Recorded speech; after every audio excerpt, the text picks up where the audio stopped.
রাসূলুল্লাহ সাল্লাল্লাহু আলাইহি ওয়াসাল্লাম বলেছেন, বিড়াল নাপাক নয়, এটা তোমাদের আশেপাশে ঘন ঘন বিচরণকারী প্রাণী।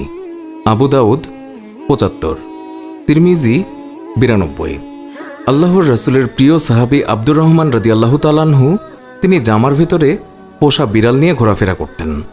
একদিন তিনি জামার আস্তিনের নিচে একটি বিড়াল ছানা নিয়ে রাসূলুল্লাহ সাল্লাল্লাহু আলাইহি ওয়াসাল্লামের দরবারে তিনি উপস্থিত হন।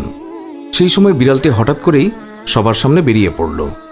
এই অবস্থা দেখে রাসূলুল্লাহ সাল্লাল্লাহু আলাইহি ওয়াসাল্লাম তাকে রসিকতা করে ইয়া আবু হুরায়রা, অর্থাৎ হে বিড়ালের পিতা, এই বলে সম্বোধন করলেন। এরপর থেকেই তিনি মূল নামের চেয়ে আবু হুরায়রা নামে বেশি খ্যাতি লাভ করলেন। আর সেই দিন থেকেই তিনি নিজেকে আবু হুরায়রা নামে পরিচয় দিতে তিনি বেশি পছন্দ করতেন। আল্লাহর রাসূল সাল্লাল্লাহু আলাইহি ওয়াসাল্লাম তিনি যখন ওযু করতেন তখন নিজের ওযুর পাত্র থেকে বিড়ালকে পানি পান করাতেন।